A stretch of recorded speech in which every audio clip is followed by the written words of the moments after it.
voy a hacer si todo está en mí para renacer? Tengo que cambiar este caminar. ¿Qué será de mí?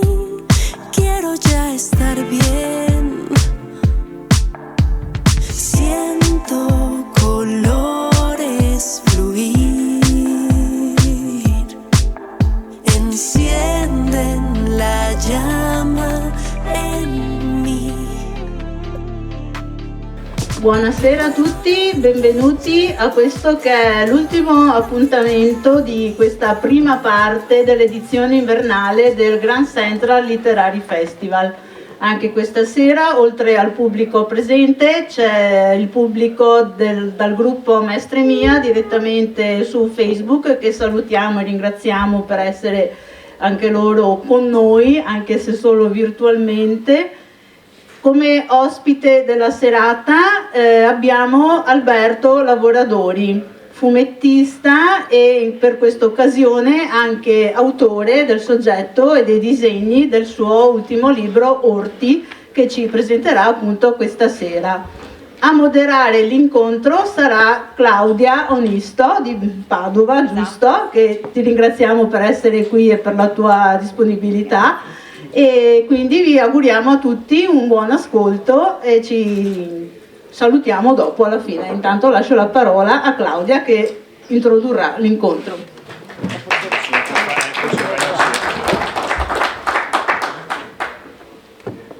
Ciao a tutti, ringrazio tutti i presenti per essere qui e vi dico siete fortunati perché abbiamo qui un illustratore, ma che non è solamente illustratore a mio avviso, è un artista a 360 gradi e in quest'ora capiremo il perché. Allora, abbiamo deciso di supportare questa nostra chiacchierata con un supporto visivo perché giustamente è un'opera scritta ed illustrata e le avremmo tolto l'onore di essere un po' di approcciarci a quest'opera con una piccola finestra. Poi sarete voi a decidere di andare all'interno della tana del bianconiglio e vedere poi quello che è l'originale. Esatto. Io presenterò un po' Alberto che nasce a Mestre ma ha moltissimi riferimenti di vita a Venezia perché la sua famiglia ha lavorato, ha vissuto Venezia in prima persona, quindi Alberto si sente vicinissimo a questa città non solo artisticamente ma anche dal punto di vista umano. Dallo studio di Paolo Ongaro inizia la sua carriera lavorando per editori mainstream indipendenti, tra cui ricordiamo Disney che è la più conosciuta, Comic Art, Nuova Frontiera, e poi a un certo punto decide di prendere una via alternativa e di cominciare le edizioni di libri interaprogettuali. Quindi sono edizioni non più mainstream, sì, non sono più mainstream, ma di nicchia, e io l'ho conosciuto proprio in questa fase perché lo conobbi approcciandomi al suo lavoro che fu Movie Man, un lavoro a due mani con l'artista Giorgio Finamore che anche lui è di Mestre. E mi accorsi subito che Alberto era un artista atipico, non rappresentativo canonicamente della nostra realtà, ma più strutturato sull'underground, sulle infrastrutture di pensiero che necessitano di riflessioni per capirlo, che era un po' la mia ricerca, trovare artisti o fruire di artisti che necessitassero di un po' di riflessione per comprenderli. E non ti ho ancora capito. Allora, neanche tu non ti sei capito. Allora abbiamo deciso di farvi vedere un po' di illustrazioni e per entrare subito nel vivo di questa nostra chiacchierata. Allora, vediamo già un personaggio, io ve lo anticipo brevemente, si tratta di uno dei personaggi che già da Vetri è presente. Sì, esatto. È presente, ma viene, diciamo, ha un percorso creativo che nasce da tutt'altre parti. Sì. Buonasera a tutti, grazie di essere qui in questa presentazione e grazie anche a te Claudia che sei venuta a supportarmi. E in pratica questo personaggio, allora noi abbiamo pensato di mettere anche un po' di immagini, perché di solito qui si fanno sempre delle presentazioni di libri tra virgolette tradizionali, mentre questo è un prodotto un po' atipico, perché non è un libro di fumetti, non è un libro illustrato, non è un libro tradizionale, è un ibrido, e perciò ovviamente serviva far vedere un po' le superfici di questo lavoro, e abbiamo messo delle immagini, ovviamente sono solo una parte, una piccola cernita. Il personaggio che vedete qui, che parlava prima, che accennava la Claudia, è un personaggio che non nasce in questo ambiente, nasce su un allegato che si chiamava Alias Comics e che è uscito per vari anni, dal 2017, è uscito 2017, 2018, 2019, fino al 2020, per 4 anni era un allegato del manifesto e usciva tutte le estati. Il redattore capo del manifesto che organizzava il lavoro di Alias Comics, che era questo legato, mi domandò se volevo fare qualcosa per loro, e nacque questo personaggio qui che aveva un altro nome ed è un personaggio negativo, un personaggio diciamo ispirato a un grandissimo caratterista inglese che si chiamava Donald Pleasence, e in questa rivista, in questo allegato, si chiamava Pleasence. Però siccome questo allegato è durato poco, è durato solo 4 anni, ma io mi ero affezionato a questo personaggio, mi sono detto lo continuerò a portare avanti e lo inserirò in altre situazioni, in altri contesti. Però ovviamente dovevo trovare come si può dire, l'ambiente giusto per inserirlo.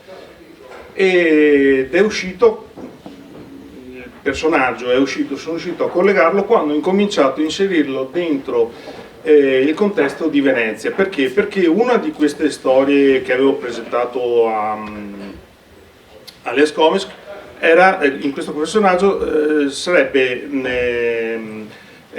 avrebbe avuto un'avventura all'interno proprio della città di Venezia. Il numero non uscì, però io decisi di trasportare questo personaggio in questo ambiente qui, in questa Venezia ovviamente un po' crepuscolare, un po' come si può dire, consumata. Allora viene definita post-apocalittica, sì. Ma è perché per far capire un po' il concetto della Venezia che tu hai in mente. Sì, che è una Venezia, una città ovviamente vista e rivista a modo mio, cercando di dargli un'impronta originale, perché poi l'intento nasce proprio in quel contesto lì, cioè nasce nel proporre qualcosa di risaputo, conosciutissimo, famosissimo, perché se tu vai in giro per l'estero e dici che sei di Venezia, capiscono subito da dove arrivi. Se dici che sei di Marcon o senza nulla togliere agli altri posti, la gente brancona nel buio. Sì. Allora, io ho notato questa cosa. Allora, il personaggio Pleasence assomiglia un po' ai personaggi della letteratura hard-boiled, Sì. Quindi è questa sorta di funzionario, viene definito. Infatti si chiama funzionario. È un funzionario e ha questo aspetto disilluso, disincantato. Ecco, la cosa che io noto di Alberto è che lui quando deve illustrare o comunque deve raccontare una storia non discerne mai il personaggio e il racconto e il background non sono mai cose separate, hanno sempre un trade union. Quindi secondo me questo personaggio che è disilluso, disincantato in una città che è materia però sgretolata, quindi anch'essa è disillusa e disincantata. Non è la Venezia canonica che vediamo noi nelle cartoline, non è rappresentata come una rappresentazione edulcorata di una città, ma è presente proprio la Venezia che è nella realtà, una città che ha una storia e non è per forza perfetta. Sì, infatti il vero scoglio era quello di rappresentarla come non è nelle cartoline patinate, nelle fotografie patinate che di solito si tende a osservare quando viene ripresa questa città, cioè ne abbiamo cercato di dare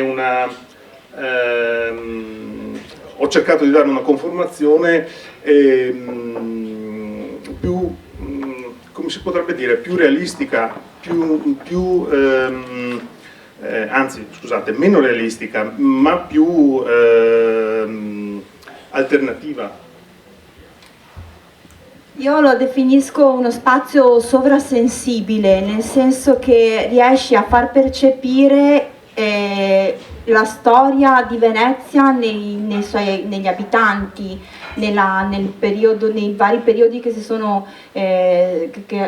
Venezia ha vissuto, quindi non è semplicemente una rappresentazione di una città come la vorremmo vedere utopicamente, è una città che comunque è sghemba, sì, è storta, sì, è sgretolata. Sì, ho cercato di dare un'impressione, intanto per fare un piccolo esempio, non ci sono in questo lavoro che ho fatto, non ho inserito la Venezia famosa, quella patinata, come dicevamo prima, quella super conosciuta. Ho cercato di mettere tutta quella marginale, marginata no, ma è marginale quella dal punto di vista di caratura, quella che è forse meno bella, ma è forse quella più per certi versi vitale e meno inflazionata, ecco.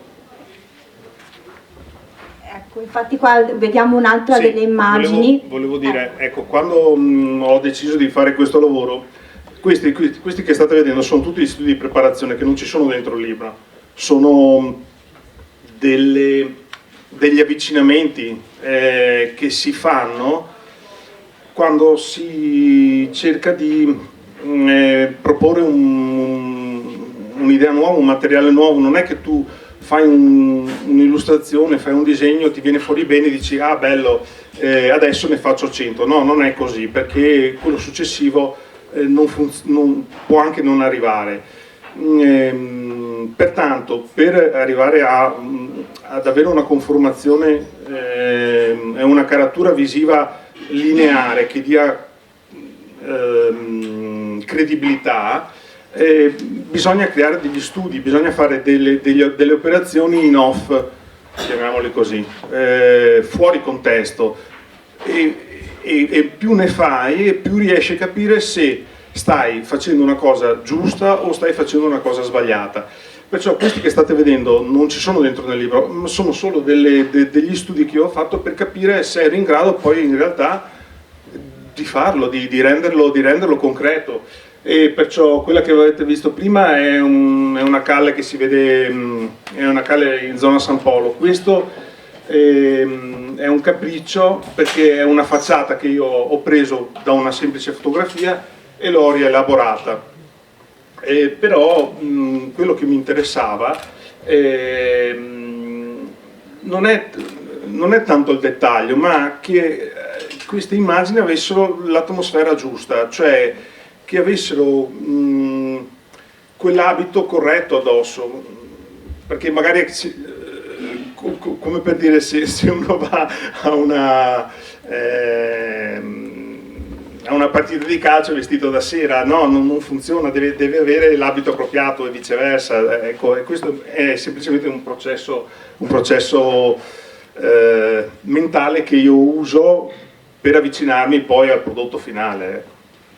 Io non so se conoscete l'arte contemporanea, ma Alberto quando parla io noto che non ha minimamente autoreferenzialità, non so se vi accorgete, lui non sta dicendo l'immagine deve essere come la voglio io devo parlare secondo l'immagine che deve emergere. Sì. Lui è totalmente non autoreferenziale, è proprio l'opera stessa che attraverso di lui emerge e lui deve sentirsi in grado di interpretare una idea che però non ti appartiene totalmente, è l'idea stessa che deve emergere. Quindi io trovo di Alberto questa caratteristica totalmente atipica dell'artista che secondo me è l'artista contemporaneo per antonomasia, dove non è più lui il protagonista del nostro mondo, ma è un interprete, e grazie alla sua chiamiamola genialità, al suo essere sciamano, riesce a trasmetterci quello che è la nostra realtà, perché comunque è una Venezia che rappresenta moltissimo la nostra contemporaneità. Come vedete, i muri sono sgretolati, è una città ferita, è una città che ha delle bruttezze, non è bella. Quindi ha delle ferite, ma com'è più o meno un po' il concetto del nostro essere contemporanei, non bisogna camuffare la bellezza per nascondere la ferita, ma la ferita va integrata per accettarla e comprenderla, e secondo me è un po' quello che tu fai attraverso la tua arte. Sì, cerco di renderla il più realistica possibile. Sì, avrei potuto farlo anche con un'altra città, avrei potuto farlo anche con Roma, o avrei potuto farlo anche con Firenze o con Napoli, però Venezia ha una sorta, secondo me, di caratura diversa. Non dico che sia più bella o più importante, no, non è questo il senso. Ha una sorta di barriera più alta rispetto all'omologazione che hanno altri posti, nonostante sia, insomma, all'interno del tempo, del presente, del nostro vivere, resta comunque per la gran parte una capsula del tempo, perché insomma, se tu la sua vera forza è l'originalità,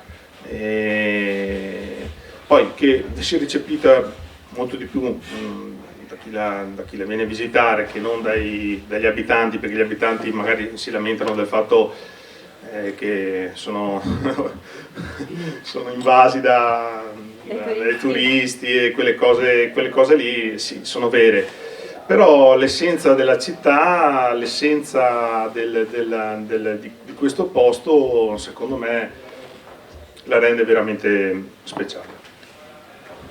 Anche questo è un altro esperimento, sempre riguardo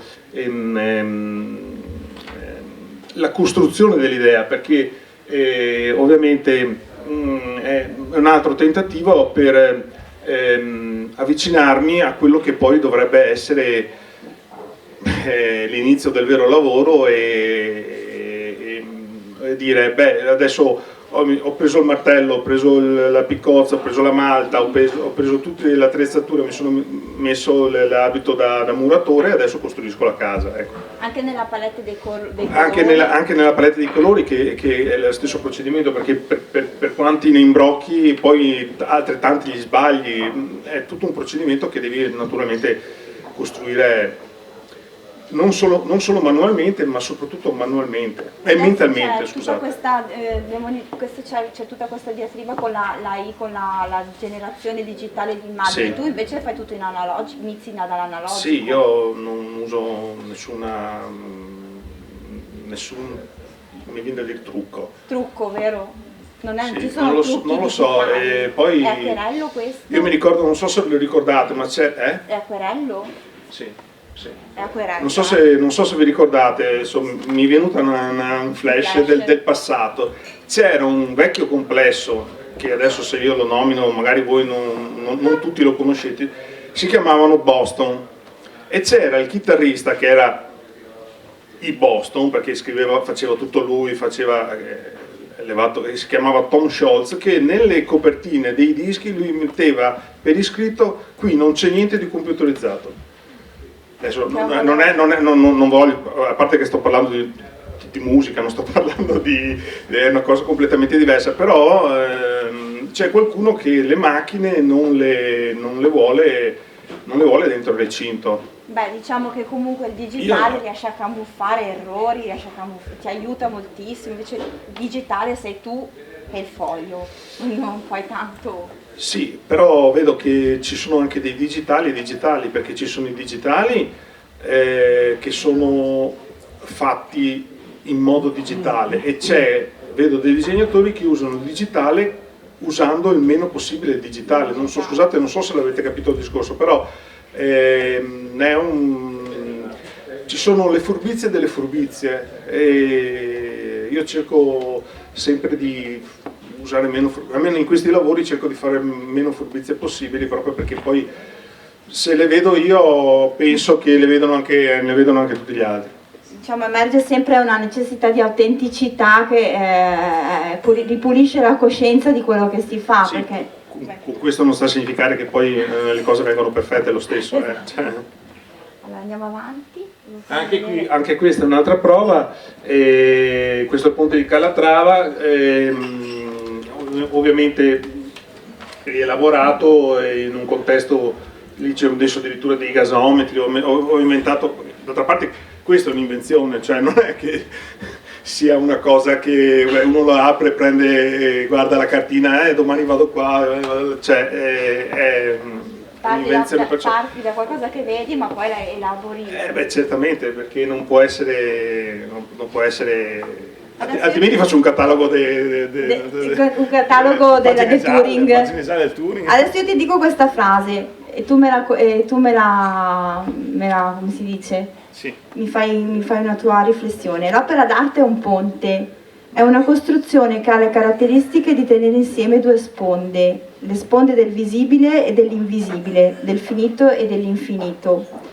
Infatti il tuo racconto non è totalmente realistico, cioè parte da una base realistica ma porta da un'altra parte, la sponda è un'altra. Sì.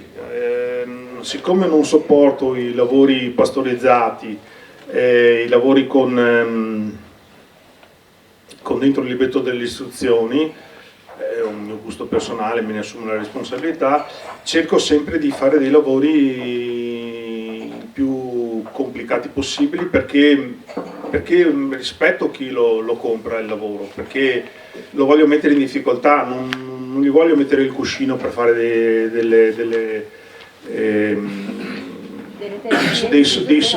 sonni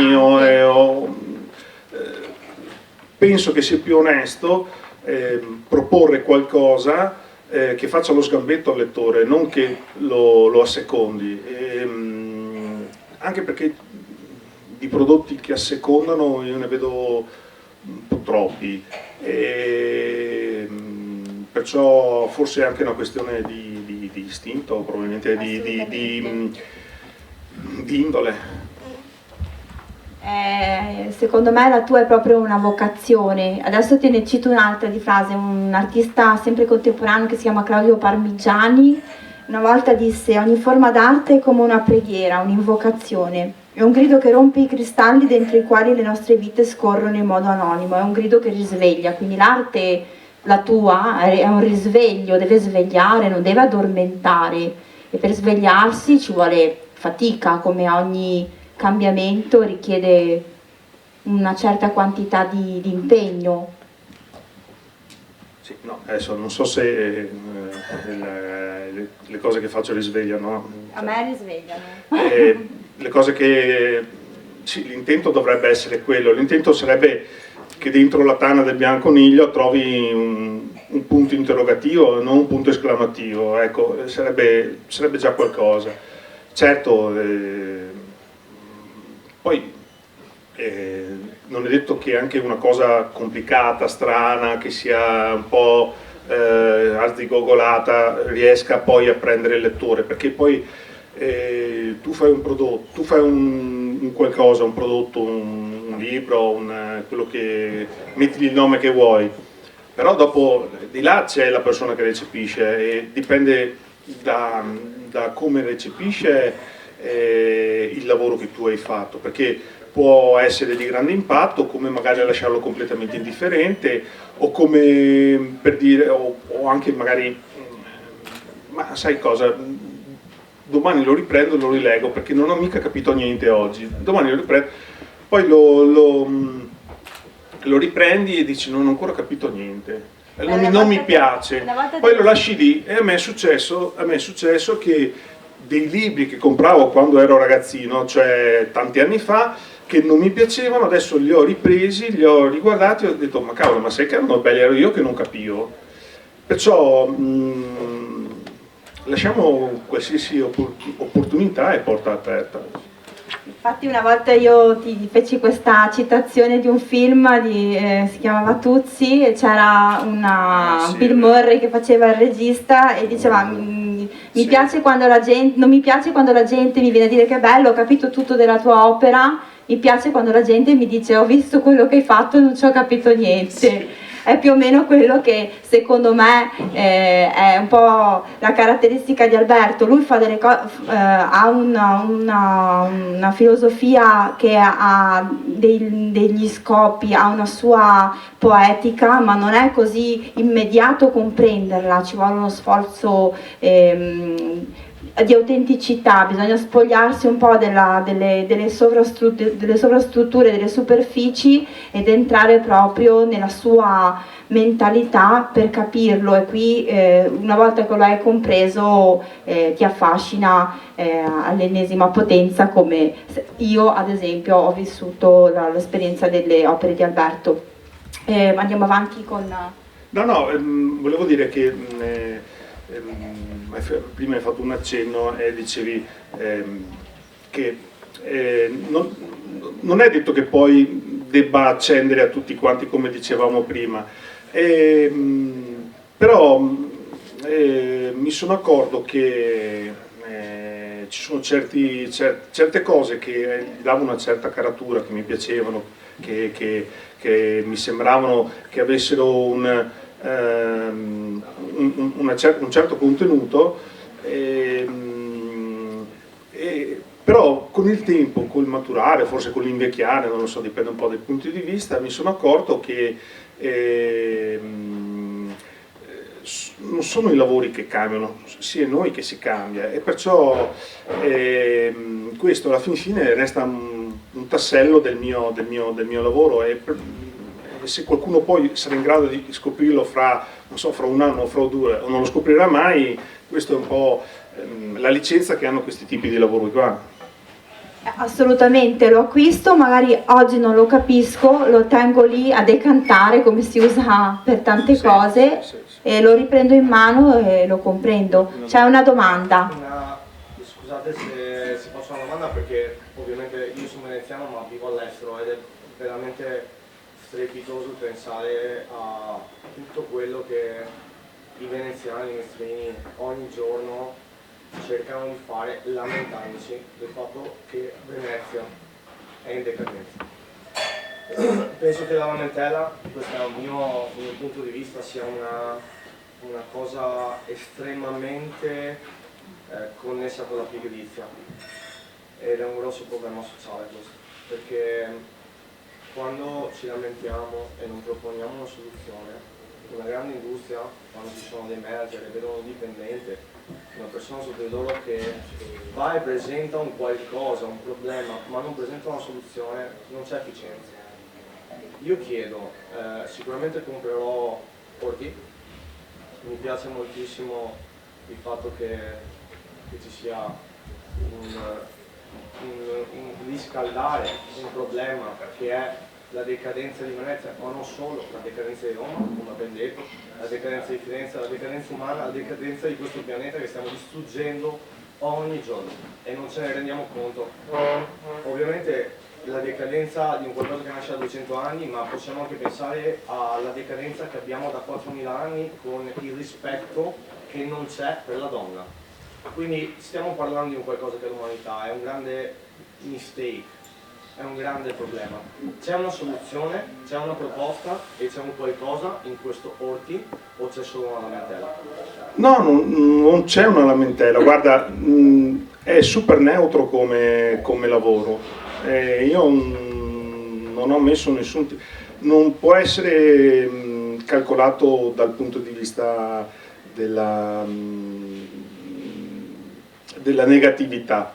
È un lavoro, guarda, tra l'altro parlavi della donna, e il personaggio principale di questo libro qui è proprio è un ibrido in verità, non è una donna vera e propria, è un ibrido fra un arboreo e una donna, ma è un'invenzione, e io come si può dire, un aspetto, una configurazione totemica, un archetipo.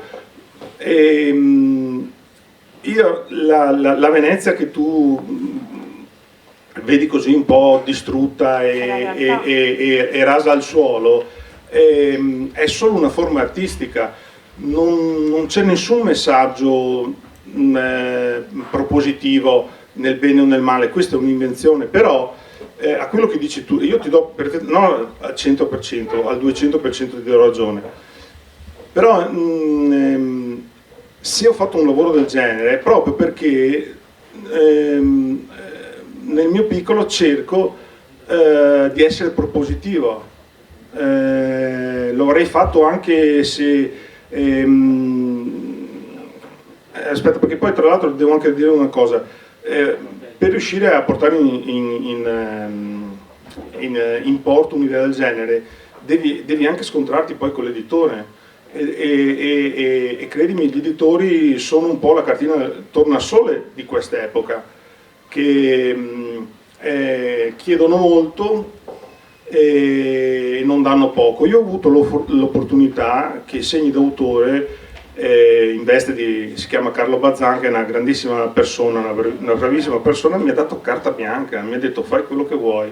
Io gli ho presentato l'idea e lui mi ha detto fai quello che vuoi, e io ho cercato di restare il più neutro possibile, cioè sono stato dalla parte dell'immaginazione, non sono stato dalla parte della politica, non sono stato dalla parte dei buoni, dei cattivi. Ci sono i personaggi positivi e negativi nella storia, ma io resto neutro.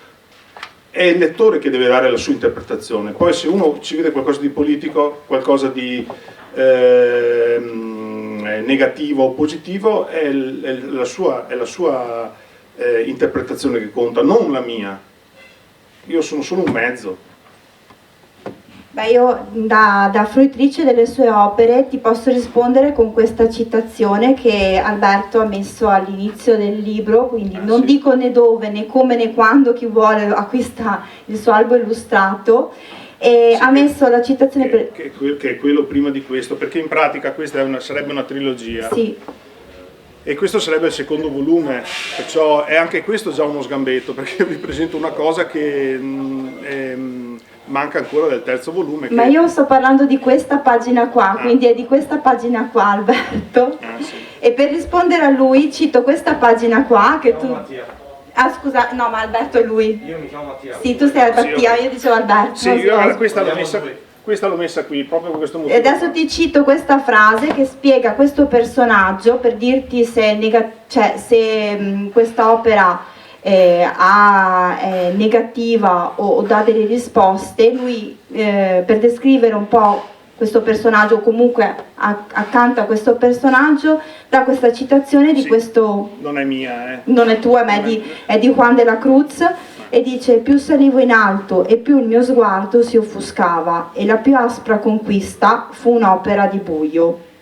È perché per arrivare alla luce, attraverso le macerie, i cumuli di rifiuti e delle combustioni, per arrivare alla luce bisogna sempre passare per il buio. Quindi già con questa citazione si capisce l'intento di Alberto Mattia, ovvero per arrivare alla luce bisogna comunque passare per il buio, e il buio è il nero, è comunque...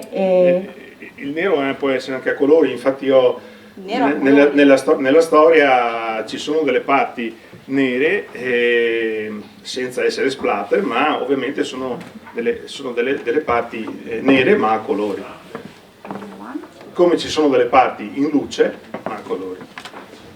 Questa è sempre una ecco. fase preparatoria, giusto? Sì. Che c'è comunque qui, e a me ricorda tantissimo ovviamente Bocklin. È tagliata sotto. È un po' tagliata sotto, aspetta che togliamo, ecco qua. Ecco, in pratica questa immagine qua, che è anche un'altra, questa è un'immagine un po' importante che mi ha fatto capire, mi ha detto, dopo averla fatta, questa immagine mi ha detto, senti, se non lo fai dopo aver fatto questa immagine, non tanto perché sia particolarmente, però è abbastanza evocativa, perché ho unito due cose che mi piacevano moltissimo, cioè l'illustrazione tradizionale, quella un po' come le faccio io, con l'opera di un grandissimo pittore, mostruosamente bravo, che si chiamava Arnold Böcklin, ed è uno dei suoi quadri più famosi, che è l'Isola dei Morti. E naturalmente l'Isola dei Morti, qui facendo una piccola furbizia, ho inserito il cimitero di Venezia. Dopo aver fatto queste immagini mi sono detto, beh, probabilmente forse l'hai imbroccato, e da questo momento qui poi ho incominciato a capire che dovevo costasse quel che costasse, portarlo a termine. Ovviamente poi non l'ho usata perché era decontestualizzata. Beh, è una cosa sorprendente comunque che una delle immagini che è spettacolare, è un'opera d'arte questa, non è all'interno del racconto, ma perché il tuo racconto comunque è come se fosse una visione corale, le tue parti iniziali, il racconto e la postfazione fa parte di un tutt'uno che va visto in un insieme che va oltre la dimensione dell'albo. È tutto legato. È tutto collegato, è una sorta di veramente di musica, di un fraseggio che ha dei tempi che non riguardano solamente il racconto stesso. Quindi il bello del fruire di questo albo illustrato è la totale comprensione del prima, del presente, del racconto e forse dopo, perché dovrebbe essere parte di una trilogia tra l'altro. Sì, ci sono delle parti che preannunciano una terza parte che naturalmente mi ci vorrà un po' di tempo per poterla fare, spero di poterla fare. La devi fare? Sì, la devo fare, mi hanno già scritto anche un paio di persone che se lo aspettano. E che in pratica dovrebbe un po' chiudere il cerchio. In questo volume ci sono già però delle piccole anticipazioni in quello che verrà. Per esempio c'è un particolare che posso anche svelare, che tutte le inquadrature che danno verso il mare hanno una tonalità di colore, hanno un cielo, mentre quelle che vanno tutte in terraferma sono tutte quante con il cielo incendiato. Sono tutte quante rosse, e già questo dovrebbe far capire un po' il presupposto del terzo volume, che comprenderà anche terraferma, cioè significa Marghera, Mestre, Campalto, eccetera eccetera. Dovrebbe essere così, anzi sarà così, naturalmente senza dimenticarsi della laguna. Questo invece, passiamo agli studi, vero? Sì, questi sono gli studi di personaggi che anche in questo caso ho dovuto in un certo qual senso fare in off, perché non li puoi certamente fare mentre stai facendo il lavoro, devi creare tutto quanto il background prima, e questo è funzionario, che abbiamo già visto. Questo è invece l'artista, che in pratica è una specie di... sì, no, era giusto. Questo è l'artista, che in pratica è un vetraio, e in pratica... Cosa succede? Questo personaggio qui lavora un vetro che non è un vetro normale, è un vetro che ha delle caratteristiche molto particolari, molto speciali. Perché? Perché il forno di questo vetro, posso raccontarlo perché tanto sul primo volume, e perciò su questo non c'è, anche se si intuisce e ci sono i forni, è è attrezzato e costruito e usa un tipo di quarzo che alla fine della cottura del vetro dona appunto delle caratteristiche molto particolari a questo vetro. Caratteristiche che possiamo anche dire che sono biologiche. Sì, ricordiamo sempre che in questa storia l'organico e l'inorganico si mescolano, proprio perché il concetto di base è che non si tratta di una rappresentazione al di fuori di noi, ma quello che noi viviamo è complementare, quindi la nostra città e il nostro vissuto, tutto quello che facciamo è complementare al nostro essere umani, al nostro essere organismi, e quindi anche le città diventano organiche. Sì. E la bellezza del disegno poi di Alberto è che riesce a rendere organica una città, quindi il suo tratto, i colori ricordano moltissimo, l'abbiamo detto diverse volte, anche i colori che tu utilizzi ricordano il concetto di maceria, di organico, proprio quasi spazzatura. Sì, è corretto? Più che spazzatura direi sì, di sostanza che potrebbe essere un'invenzione fra l'umano e la materia intesa come terra, come marmi, come legno, insomma una sorta di ibridazione.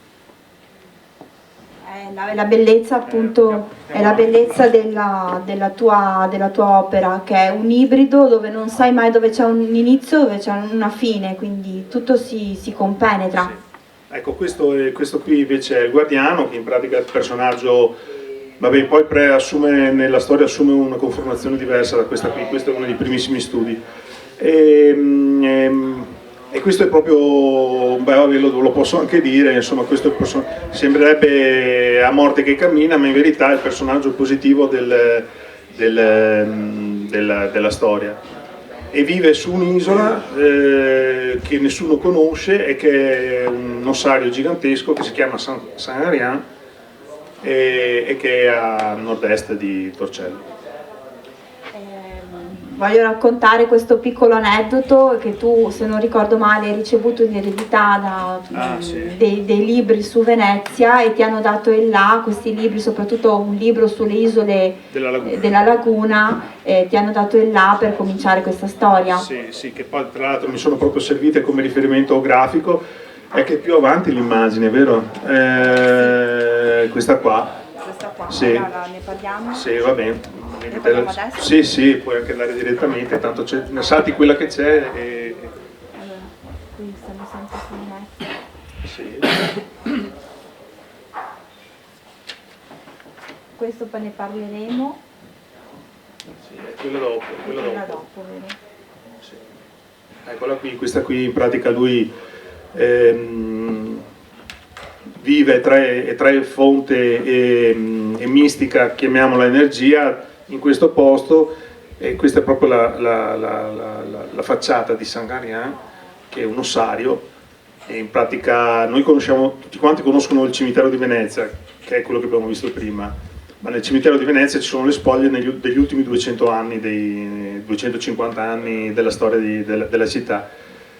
Tutti gli altri 1400 sono a Saint-Arian, e ho pensato di dare una sorta di piccola dignità a queste persone che poi hanno costruito questa città gigantesca, gigantesca dal punto di vista della bellezza e dell'importanza, e che sono lì in questo posto che è coperto di sterpi, di rovi, pieno di solitudine, e allora volevo dare una sorta di nobiltà a questo posto, mettendoci l'abitazione di questo soggetto, di questo personaggio che vabbè, fa delle cose che non voglio anticipare perché in effetti altrimenti spoileriamo un po' troppo. Tu sembra sempre che dai la voce ai dimenticati, è una cosa secondo me di una liricità unica, lui riesce sempre a scovare nelle periferie quello che viene dimenticato e per Alberto è invece il valore aggiuntivo, è la benzina della vita, il dimenticato, il periferico è il messo al bando e quindi chi ha questo tipo di focus nella vita di ritrovare la bellezza anche dove normalmente viene emarginata, deve assolutamente conoscere l'arte di Alberto. Andiamo avanti, sì. perché volevo far vedere... Posso fare una domanda? Prego. Forse simbolica. Il simbolo del fumetto vuoto, che No. significato ha? No, non è il simbolo del fumetto. No, in pratica, scusa, È un no, in pratica, non espresso? no, c'è un dialogo, ma l'ho levato solamente per non distrarre, perché... Poteva essere anche un'idea, Sì, no, capisco il ragionamento che l'ho capito benissimo, semplicemente l'ho levato perché non volevo... No, non è una questione, perché se tu leggi è decontestualizzato. Siccome è un passaggio, se tu lo vedi l'immagine, senza il testo, vedi l'immagine e ne trai solo una visione estetica.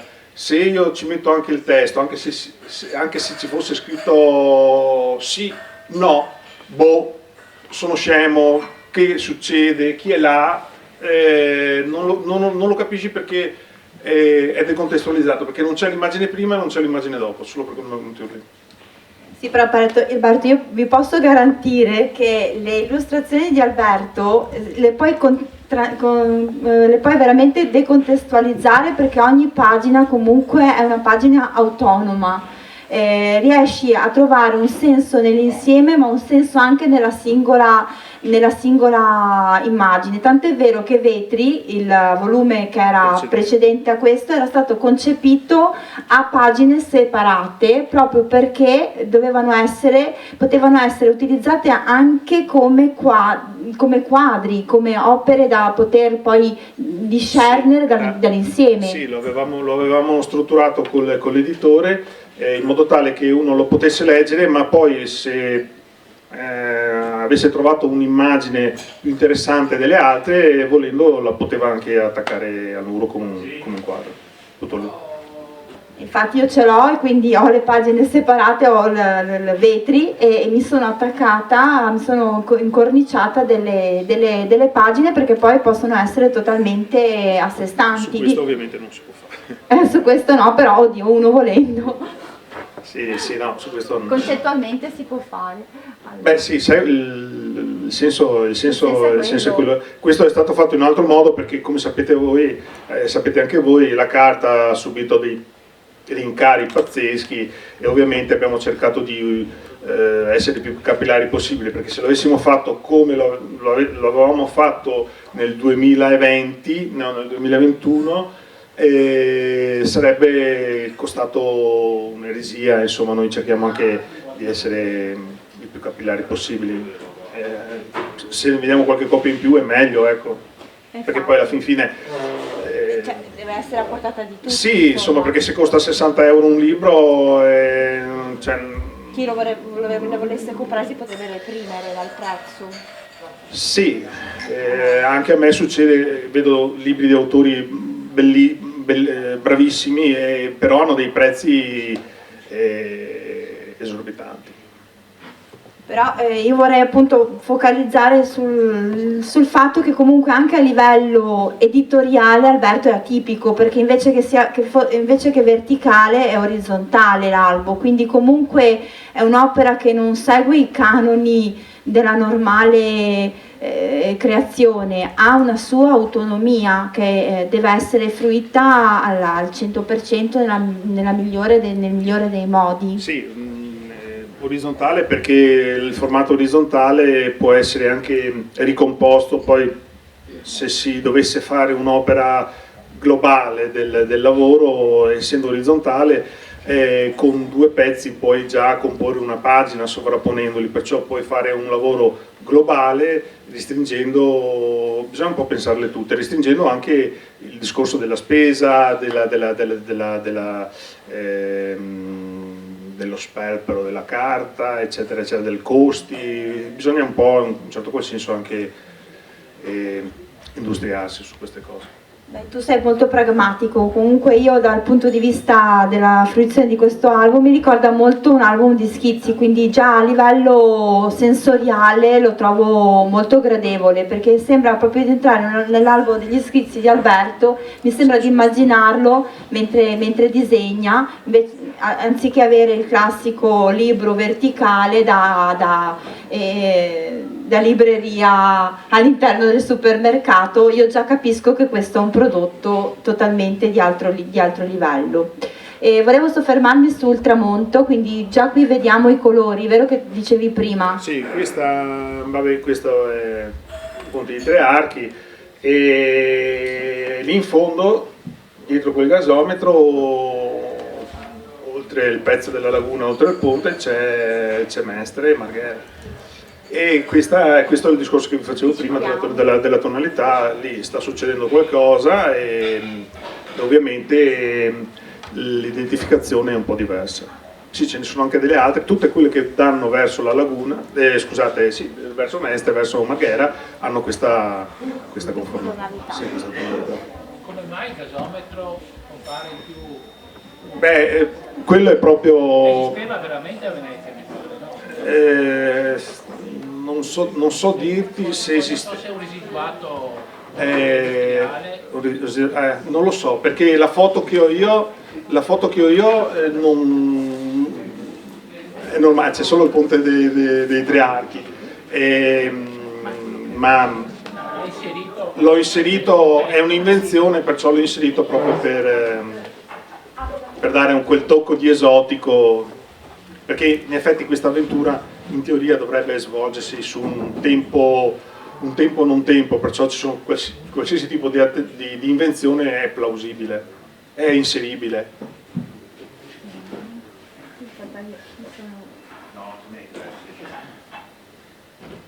Sì, adesso non mi ricordo più che immagini ci sono. Le ultime due. Sì, questa è un'immagine.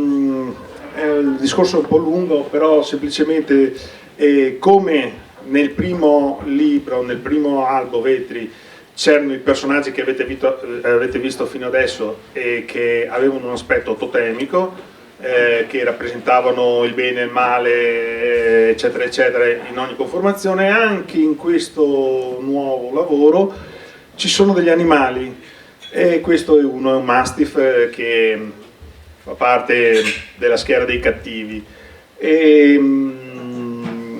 e anche qui ho inserito degli animali sempre con la struttura dell'immagine un po' totemica, cioè quelli positivi e quelli negativi. E questo è non lo dico, ma comunque fa parte di una leggenda veneziana vera.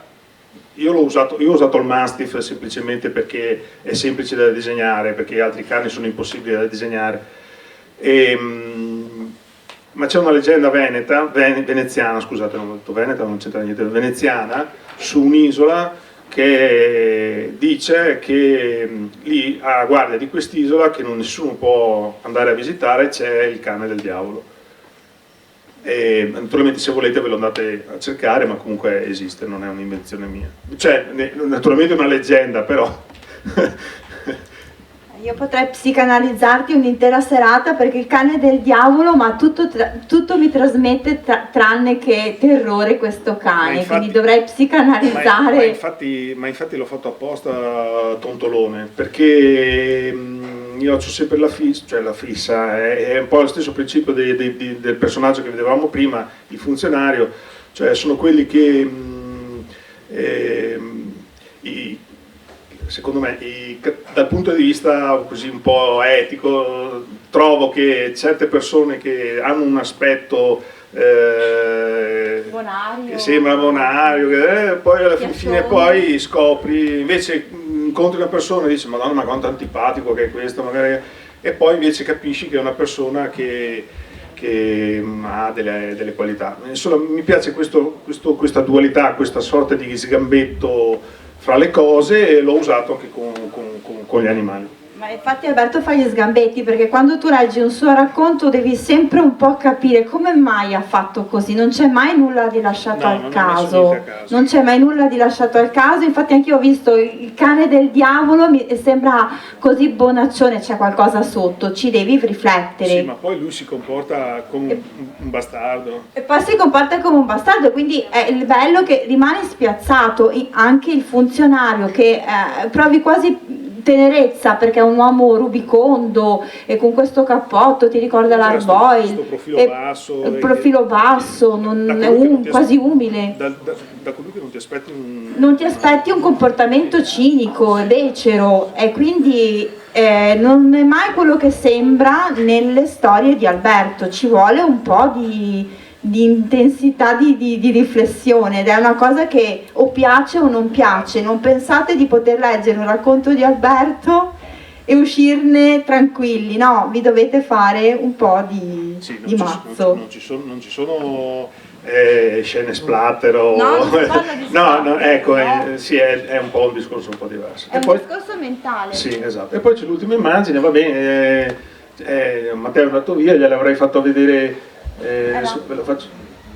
Mattia, no, adesso non c'è, è là, adesso, ecco, e questa in pratica è il personaggio più importante, o comunque che ha una caratura tutta sua, e io ho cercato di confluire in questo personaggio tutti gli aspetti positivi, cioè la natura e la donna, nel senso come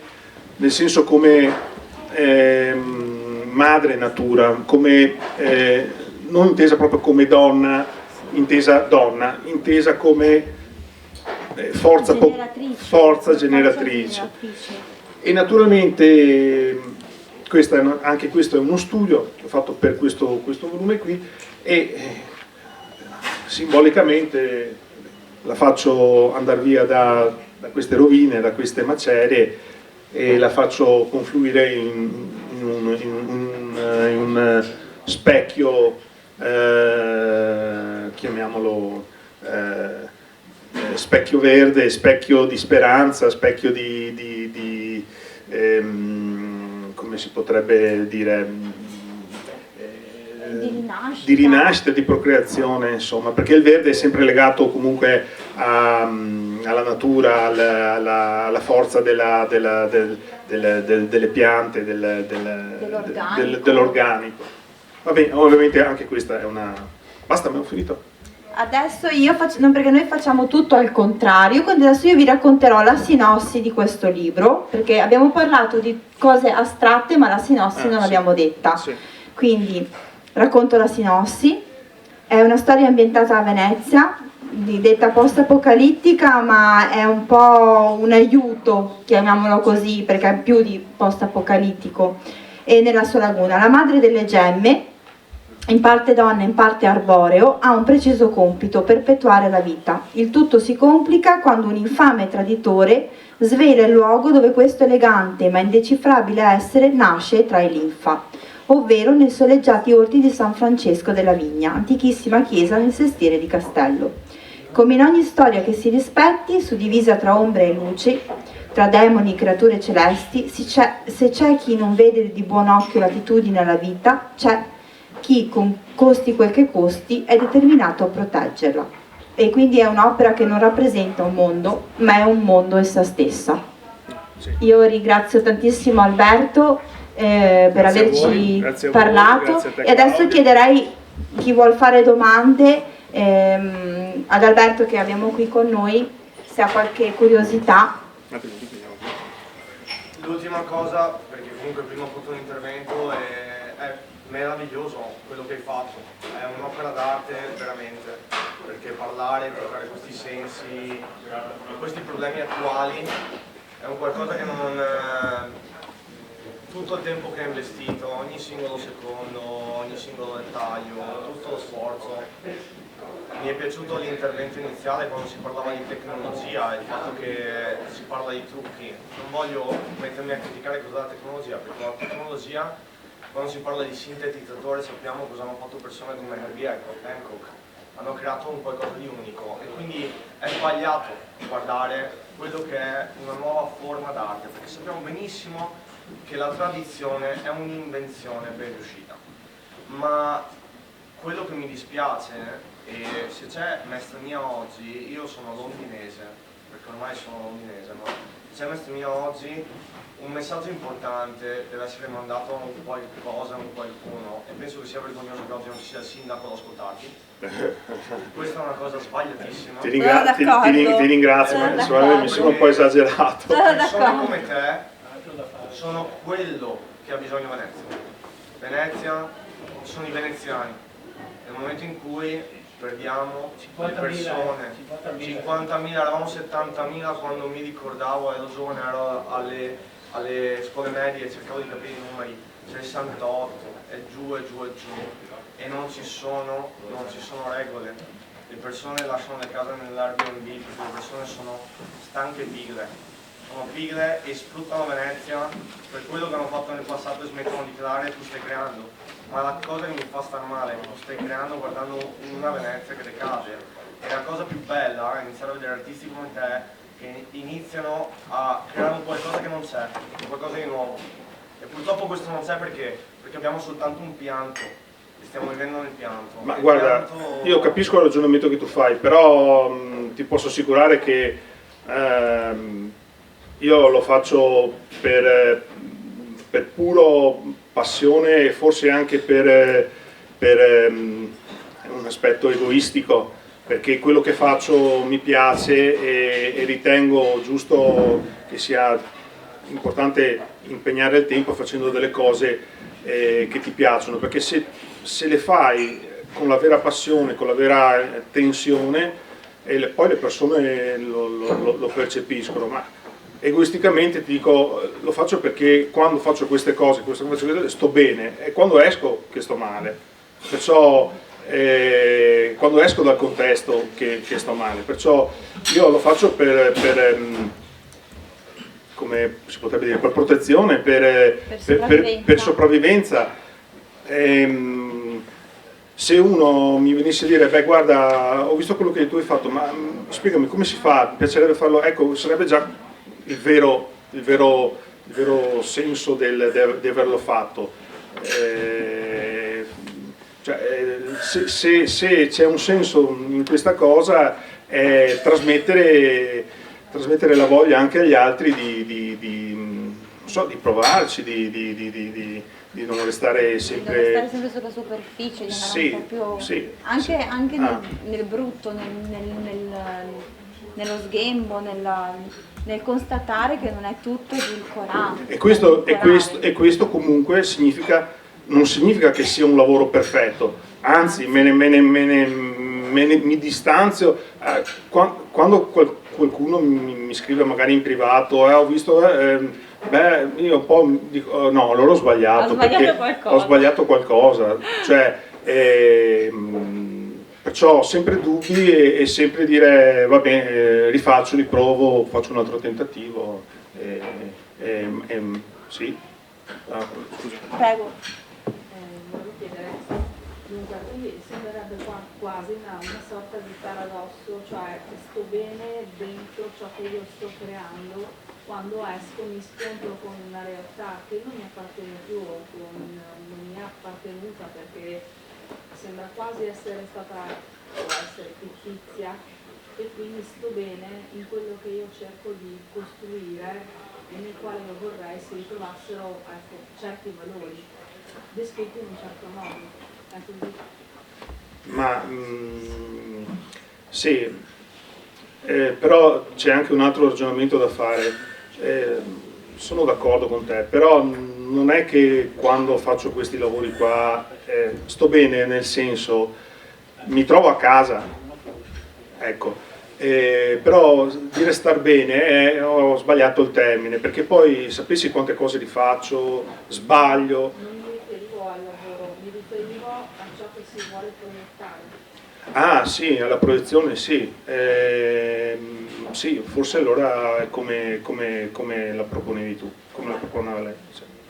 Diciamo che il poter vedere le cose come sono ti fa sentire meglio, nel senso non per forza devo fingere che tutto sia perfetto. No, ma perché poi non è tutto perfetto. No, di non esiste. presentarlo per quello che è. Non esiste, poi guardo quello che fanno gli altri e dico, ma no, io vedo sempre tutti più bravi e poi dico, ma no, forse perché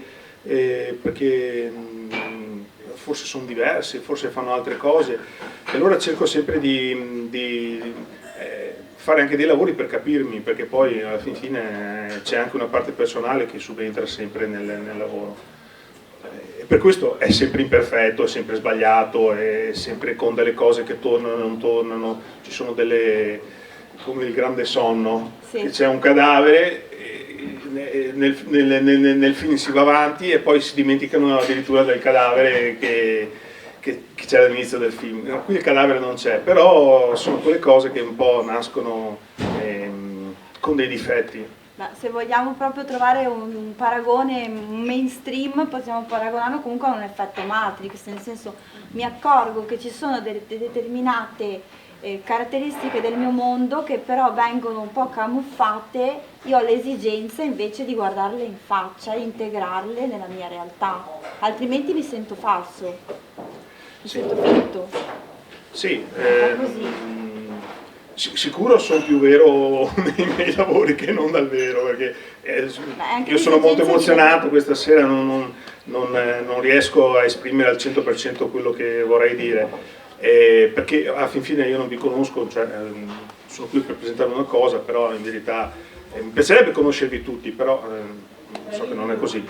Perciò anche un po' cerca di spiegare una cosa schermandosi ed è abbastanza difficile. Vabbè. Sì. Siamo finito.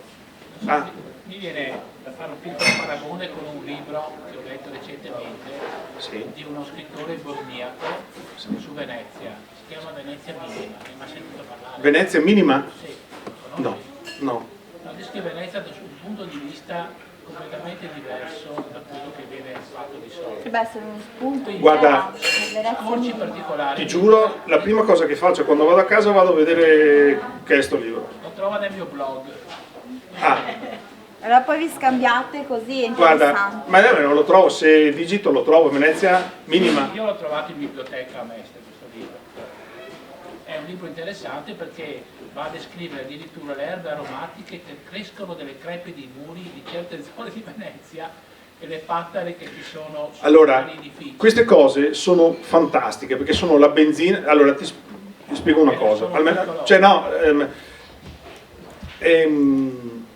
Quando si fa un lavoro così si parte con metti l'acqua, metti la farina, metti il lievito e cominci a impastare il panetto. Ma arrivare a prendere la pizza e metterla sul tavolo del cliente, c'è tutto un iter.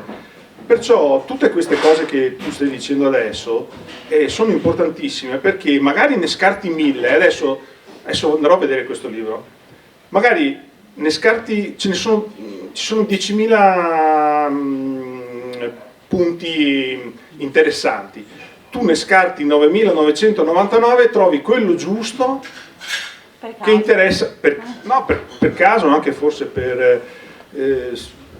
perché si crea una sorta di una sincronicità e trovi il muschio, quello che dicevi tu, che ti dà dell'idea giusta per fare una cosa del genere. Perciò grazie di avermelo detto, perché poi sono cose che alla fin fine... L'estrema sintesi è quella di vedere il particolare. Esatto. Sì, perché tutto l'assieme ovviamente è troppo, altrimenti rifaresti lo stesso libro che ha scritto questo signore, no? Però così si fa, rubi un pezzo, quello che interessa a te, lo trasformi in modo tuo e lo fai tuo. Beh, Picasso diceva... Che non è che lo rubi, lo metabolizzi. Picasso diceva io non cerco, trovo. Si esatto. tratta sempre sì, di... vabbè, Picasso era Picasso. Però il senso è giusto, anche se lo fa un ragazzino di 10 anni. Cioè è trovare comunque quella benzina, come dici tu, che deve ispirarti, quella goccia di benzina che fa scoppiare l'incendio. che fa scoppiare l'incendio. Qualcun altro, qualche curiosità? Basta, non vogliamo stare qua, basta, niente. Non è neanche, vuoi un po' d'acqua? Ti posso bere un po' d'acqua? Niente? No, non bevo acqua. Beh, ringraziamo tantissimo Alberto. Certo. Grazie a voi. Ringraziamo il nostro pubblico che è sempre così attento, curioso e appassionato, perché anche fidelizzato in un certo senso, per cui vi ringrazio di avermi seguita fino a questa ultima serata prenatalizia.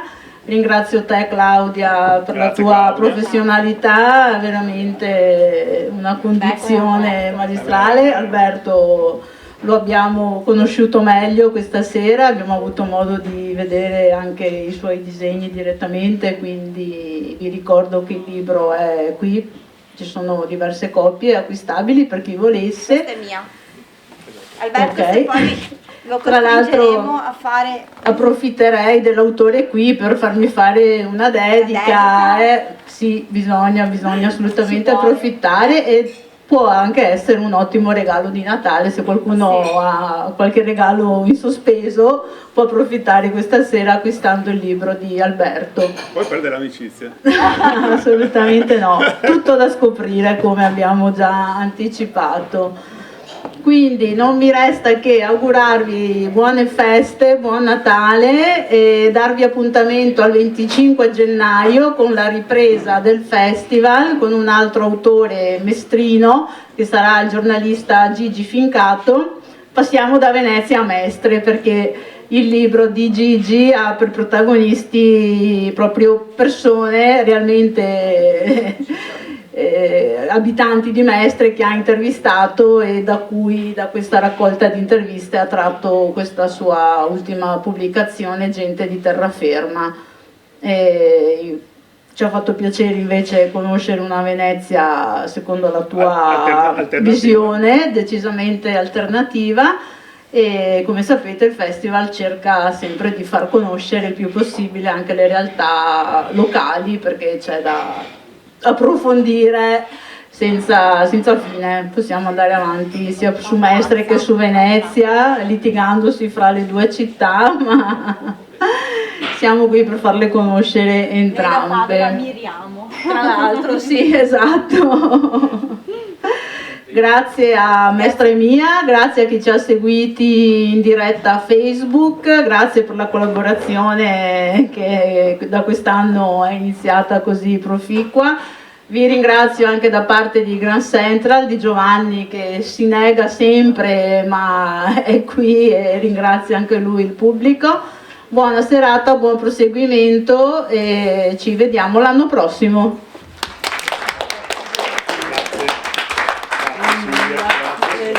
Grazie.